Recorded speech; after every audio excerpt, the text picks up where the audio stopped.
I've broken it already. They haven't even got off his driveway.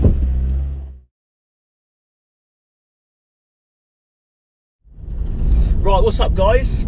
Today you join me from the driver's seat of my buddy Josh's dad's DC5 Integra Type R. Now, I'm going to be a little bit biased on this one. I really like these cars to start with. The shape is my favourite shape of the whole Honda from this era. DC2s and the Civics and stuff, this is my favourite shape. To have the privilege to drive one of these is really, really exciting in my opinion. These are 2001, imported in 2005. She sat on MeisterR Coilovers. They actually do soak up the bumps really well. I've had them on previous cars that I've actually owned, so I do recommend these coilovers.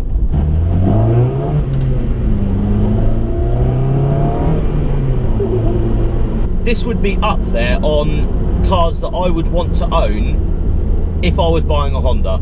This, probably the NSX, and maybe an S2000. The interior is really nice. Steering wheel is absolutely lovely to hold. Blue Recaros, which I think are so cool. Carpet's blue, the mats are blue. You look in the rearview mirror, nice big rearview mirror, and you got this whacking great spoiler on the back, which isn't in the way. Like the new Civic Type R, it's not in the way. Daily driving, I think this is a fantastic daily driver. Clutch is light, the accelerator's light, brakes are perfect. It goes through gears, you know, at low revs, doesn't make a big song and dance about it all. Styling wise, this is my favourite one. Again, if I was going to buy one, this is the shape I'd buy, and I'd probably buy this colour because this colour blue is fantastic. And the seats, like the Type R seats, I think. These are very nice, very hugging. Bolsters right round next to your shoulders, so it's really, really nice to be in. You feel really supported, but not so supported that it feels uncomfortable. Everything's quite nicely laid out in this as well, I find. Everything seems to be where you expect it to be. No funny buttons anywhere. I haven't put the wipers on yet either. I'm doing good. Getting back into the Jap scene, that's what that is. It's very seamless, this car. It feels like you're really not in something that's capable of being a B-road basher. Thank you, Mr. Truck. So you can go through town as you want to be. Then when you get to your B-roads,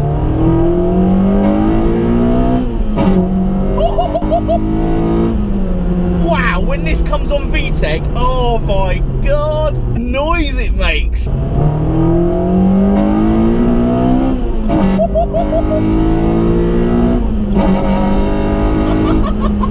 Oh my god, this is fantastic to drive. When that VTEC kicks in, it's sort of vicious but really nice at the same time, if that makes any sense.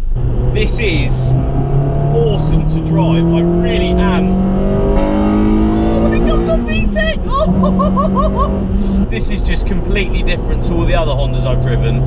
It's so comfy, but it's so savage at the same time. It really, really is unbelievable to drive. You know, when I started this YouTube channel, I didn't think much of Hondas. I'm not even going to lie, I didn't think much of them. Since driving them, I get it.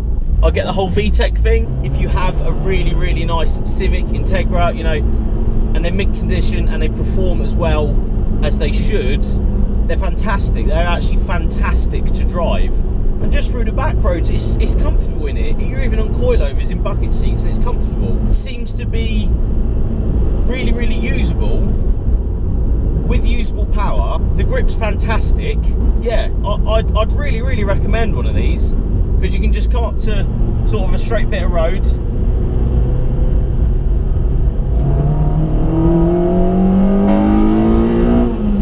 This is the perfect B-road car for sort of comfy.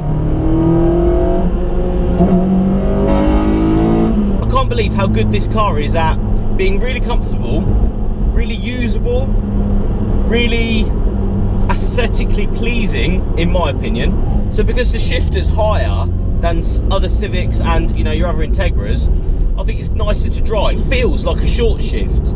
I spoke to Josh's dad about this, and he still, as an older man, appreciates this car. He will walk up to it and say, wow, that's my car, that's really nice. And I think, especially with the whole Honda perception of it being a younger person's car, it's nice to see someone a little bit older that owns one that appreciates how good these cars are, and the fact that he takes good care of it, the fact that he is very into making it as good as it possibly could be, as mint as it possibly could be. Really appreciate that, and I think a lot more people should do stuff like that. It's alright if you buy your big cars, and it's alright if, you know, your wafty cars and all this business, but you don't get the sense of enjoyment you will get out of something like this, and that's a shame, because I think, you know, people from every age should enjoy something like this, not just the younger generation. Oh, here we go again. Bloody Japanese cars. Oh yeah, I know what I'm talking about, obviously.